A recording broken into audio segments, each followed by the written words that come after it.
এই দোস্ত, সামনে পরীক্ষা, চল আমরা দুজন পড়ি। আরে বন্ধু সামনে পরীক্ষা, একটু পড়ালেখার প্রয়োজন, সারা বছর তো চুরি করে কাটাইলাম। ঠিক আছে, আমি একটু পড়াশোনা করি আজ। দোস্ত, তাহলে কোন অধ্যায়টা পড়া যায়? উপরে পাদ্য এই অধ্যায়টা পড়া যায়? উপরে পাদো, ওইটা আবার কি সাবজেক্ট? তুই ভাই করছো দেখি সাবজেক্টটা। আচ্ছা দোস্ত, দেখে যে এই যে উপরে পাদ্য। দেখি। আরে শালা, এটা উপরে পাদো না, এটা উপপাদ্য। আরে শালা দেখ, এখানে উপরে উপরে পাদ্য। কি করে?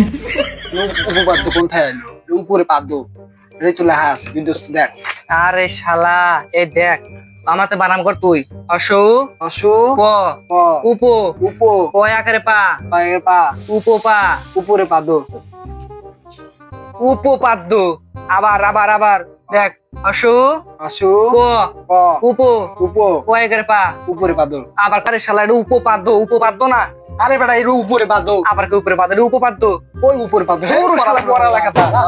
ব্যবসা করবো, ইউটিউব সার্চ দে, দেখ ব্যবসা করতে ভালো হয়। ইউটিউবে সার্চ দে, সার্চ দে, দেখ কোনটা ভালো। ইউটিউবে সার্চ দে, দেখ কি ব্যবসা করা যায়। পড়াশোনা হবে না, দেখ। দেখি। আচ্ছা দেখছে সবচেয়ে তাড়াতাড়ি সফল ব্যবসার নাম কি?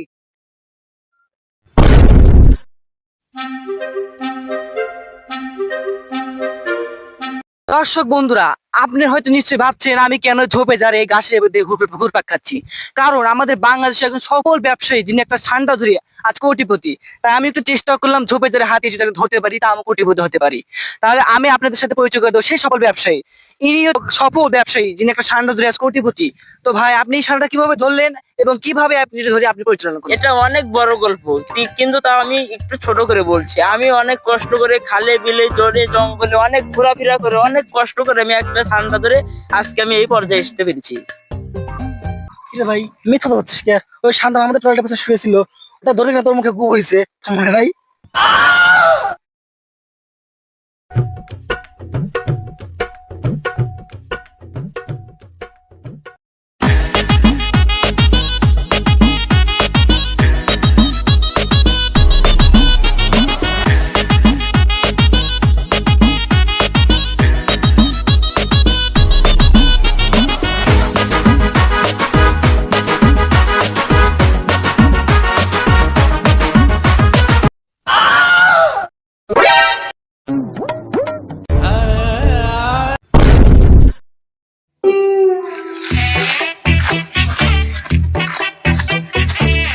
আমি আসছি পাগল টিভি থেকে। আর দর্শক, আজকের দিনে আমি আপনাদের এমন দুটি কাপড় ব্লগার সম্পর্কে জানাবো, যারা এক মাসে 50 লক্ষ টাকা ইনকাম করে বিশ্ব রেকর্ড করেছে।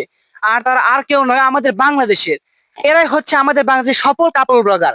তাদের নেই কোনো লজ্জা শরম, নেই কোনো মেরুদণ্ডের হার। তারাই হচ্ছে কাপড় ব্লগার। তো কাপড় ব্লগ করতে লাগে ছেলেদের স্ত্রী, আর ছেলেদের হতে তৃতীয় নাম্বার জেন্ডার, তবে সে হতে পারে সফল কাপড় ব্লগার। তো কেন করছো দেরি? বিয়ে করে বউ নিয়ে এসো বাড়ি, আর করো পরে ফেলো তুমি শাড়ি, জনগণের খাও জুতার পারি, তবে তুমি কিনতে পারবে গাড়ি বাড়ি।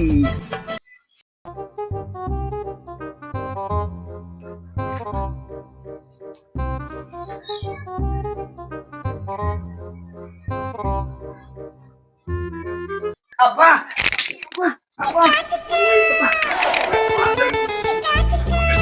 তোর নানা রে আমি। আব্বা, আব্বা, আব্বা, আমার নানা নাই, তোমার নানি চাই। আব্বা, আব্বা, আমার তোমার গার্লফ্রেন্ডের কসম আব্বা, আমাকে একটা বিয়ে করে দাও আব্বা, আমি ব্যবসা করবো। আরে তুই কেমন করে জানলি পাশের বাড়ির ভাবি আমার গার্লফ্রেন্ড হয়? চুপ কর, তোর মারাতে আমার শ্বশুরের বাড়ি খাওয়াবি।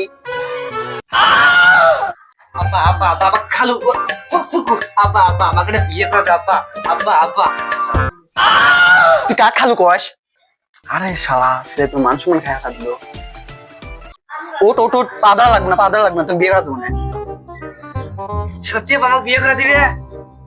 আরে গেদা, তো বিয়ে করা দেবো, তোর মারা আছে মুখটা। তুমি চিন্তা করে না আব্বা, মাকে রাজি কথা তো আমার, তুমি শুধু গেলে পাত্রী খুঁজো।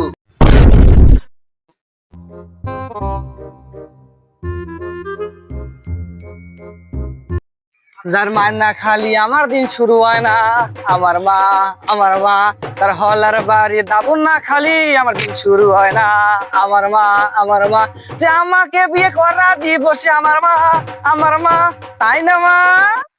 তোকে বিয়ে করে দেবো, পাত্রী খোঁজ যা। Oh, very nice.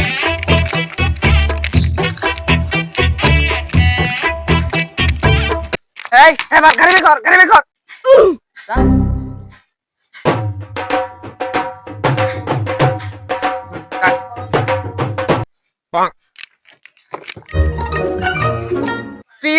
এলাকাবাসী, আপনারা যারা আপনাদের মেয়েদের জন্য পাচ্ছেন না পাত্র, জেনে নিন বিয়ে করার জন্য আমি বিয়ে পাস ছাত্র।